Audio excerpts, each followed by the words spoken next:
Hey everybody, welcome back to Popcorn Love. My name is Luna, and on this channel we talk about everything from TV, film, albums, the news, the whole nine yards. And today we are diving back into our deep analysis of the hit Lifetime show Married at First Sight. So in my last video I went over the overall premise of the show. The idea is that 8 to 10 singles in a select city that changes every season go through this strenuous process where they answer a lot of questions, do interviews, and then they get married at first sight, and then they get together, yada yada yada. You understand. Also, the expectation is that our couples will stay married for 8 weeks. Some people do bow out early, but the expectation is that they last 8 weeks and they sit down with the experts to decide whether to stay married or get divorced. So that's how it's all set up.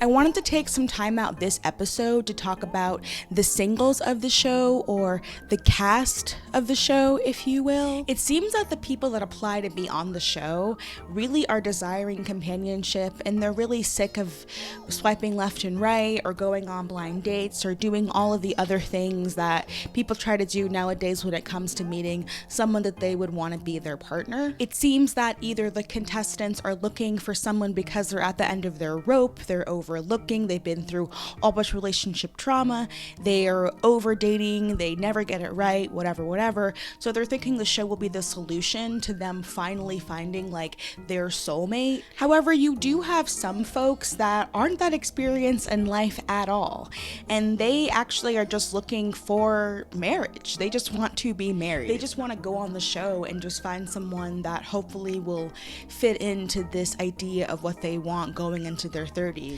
And this show is actually generous. The age requirement to be on Married at First Sight is 25, whereas other shows have people as young as 21 hoping to get a ring on their finger by the end of the season.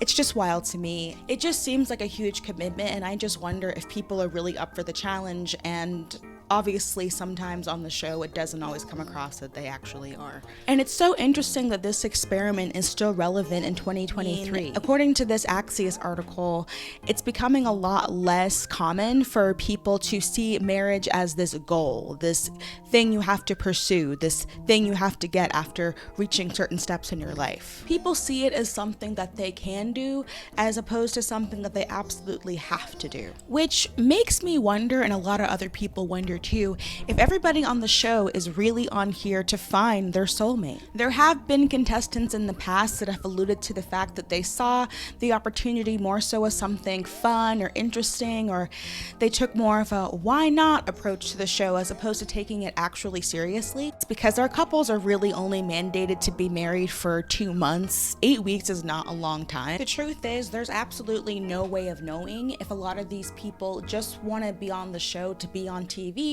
or if they actually want to be married. There's no way of knowing it. We can speculate, we can talk about it, people have speculated about it every season, but there's absolutely no way for us to know. The characterization of the cast is something that I always find fascinating about Married at First Sight.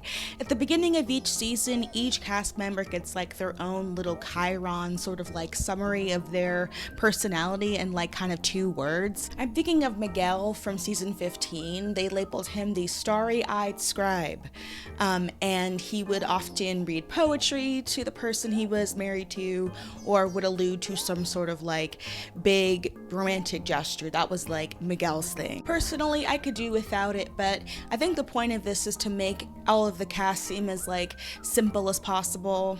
After they get their 2-worded characterization, they then have to go into the classic reality TV trope of, you know, everybody has a story. Everyone has to sort of tell us, the audience, something that happened in their past, whether that be a bad relationship or something that really defined you in your childhood that you have to kind of overcome, or something that, you know, you have to deal with to sort of balance in your life. There's a whole lot going on there. And the truth is, everyone does have a story. We all have something that we bring into relationships. And so it does help to kind of flesh out the cast in that way, to sort of have them explain to us what they've been going through. And I'm thinking a lot about Christian from last season, who was married to Mitch.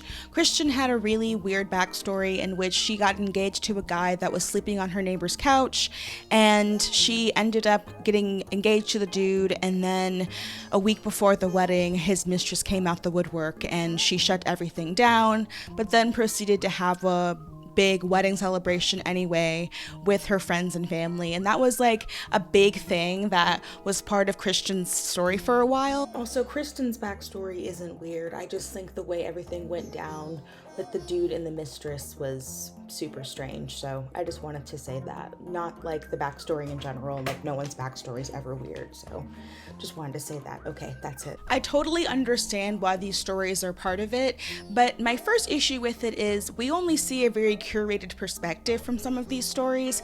Kristen's story, I think, checks out. It seemed honest to me, but sometimes these stories are being told and we're like, well, can we talk to the ex? Can we talk to the person that this was impacted? We're really only getting your side, and of course they can't go back and like interview everyone that this person has ever talked to.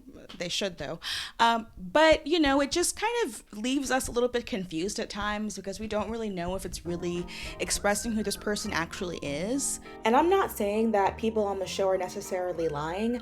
I'm just saying that at times we heard these backstories and they don't fully check out based on the information that we're given. For instance, there was someone named Justin on the show last season, and apparently he was engaged priorly before coming on the show, and apparently the wedding was called off because she wanted Justin to be her sugar daddy, and it never really made a lot of sense because Justin was never like, you know, balling like that. So it just, you know, we need more information. And then there are times where it becomes just such this defining character trait. Like, can we stretch a little bit further than just this one story they keep telling us? Can we think of another story? And MAFS loves to stretch out these things that we learn about the characters in the beginning. And I just wish that they spent a little bit more time digging for more. And again, people want to be protective if they want to be. I get that. But it just sometimes can leave you being a bit confused and frustrated after a while if you spent a lot of time with these couples. Last year was a really good example of showing people that wanted to get married, but for the most part had pretty established careers. Like, some of them didn't have huge salaries, but a lot of them, mostly the women, had pretty big bank accounts, and they really made that a big part of the plot.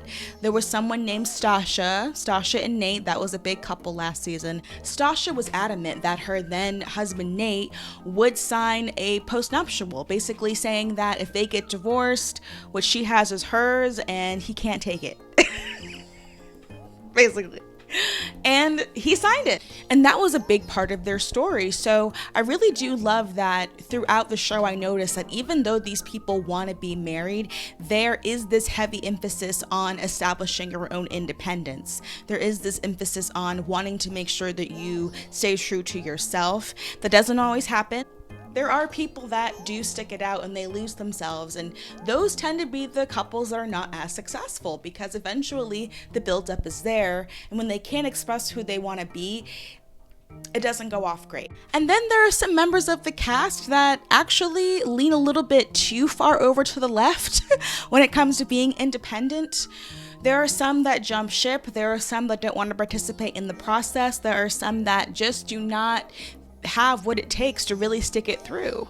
And that's another thing, is like this balance between wanting to stay true to yourself but also being with your new spouse. That's something in the show that I always find like really interesting, that tension between the two. For instance, the past couple of seasons there's been this whole debate over whether or not certain couples are going to live together after they say hopefully yes on decision day, and that's been a whole thing. If you remember Stephen Noy from season 14, I think, yeah, season 14, there was a moment where Noy actually, after the experiment, was wanting to stay in her apartment after the show ended, and her new husband Steve was like, but we're married, and she was like, yeah, we're married, but I think in the back of her mind she was like, but we're like TV married. So it's interesting, like over time, what happens and how people approach this process. The last thing I want to bring up in terms of the singles on this show are, of course, the families. In my last video I alluded that the families on the show are kind of cringing through the experience, but what I find really heartwarming is that they actually, for the most part, stick around, and they're actually, for the most part, pretty supportive. We do get a lot of families that are like, what the actual are you doing?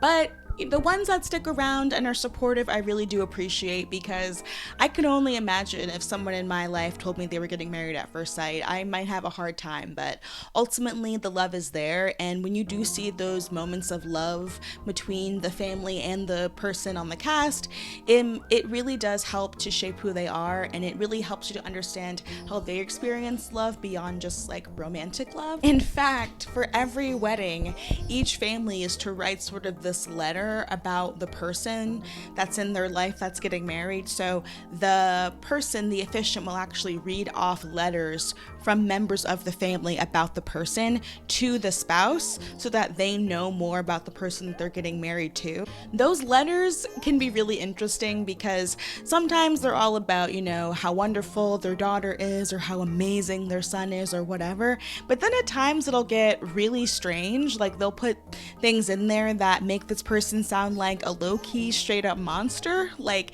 not for real, but they might as well say it. So it's just interesting. Those letters are very telling. There's a lot of code. If you watch the show, you know those letters are code. They're code for what is to come. They're foreshadowing, if you will. And I think that if you look really closely, the dynamic between the person and their family is always really, really fascinating.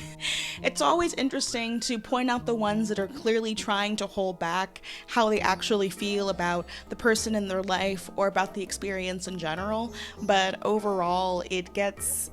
And then on the wedding day, there is this sort of odd moment where the groom walks out and he's at the aisle and everyone is sort of hemming and hawing about how amazing they are and like how happy they are that the person is good looking. It's just one of those like really honest moments on the show where like, oh, thank God the person's not ugly. Which, you know, it's a little bit strange, but I do understand. I don't know. It's one of those math traditions. Every season there's like things that have to happen. Like it's almost like they're like mandated. It's like a template. This is the moment they're gonna acknowledge how hot the groom is. This is the moment where the letter comes out where they reveal all these horrible things about the person that's about to do their nuptials. There's so many moments like that. A big part of the wedding though is that all of the spouses have to sit down with their new spouse's family. And we have to get questions about what their relationship is to God, what their intentions are, all of these things. And of course, they have to talk about sex. I don't know why the producers of this show think it's okay for family members to ask all about their relative sex life. It's just... I don't get it. I don't know why it's a thing. Again, it's like a math tradition. We have to have it every season. We have to ask that question, and it's just really strange. But they do get into some interesting conversations about wanting to have kids, and some people might think that's kind of early, but this whole process,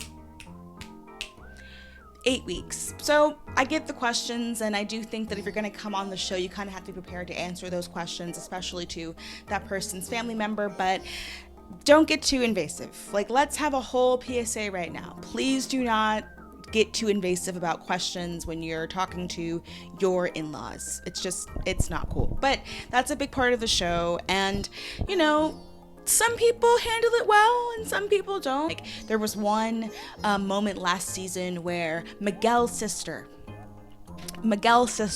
was talking to Lindy, Miguel's then wife, and was saying that she was worried because they didn't have compatible astrology signs. Well, I love astrology myself, but it just really seemed like that was an unoptimistic way to start off meeting your new sister-in-law. I mean, do we have to start off with you're not compatible? It can get weird, but you know, Lindy handled it fairly well. So those interactions, again, this like smashing of human lives, like what comes out, it's just bizarre. The show is a pressure cooker. It does ask you to confront some very deep things that you have to talk about when you're married, and it's interesting to see the people that can handle the pressure and go through the challenge or the ones that back away and can't really take it.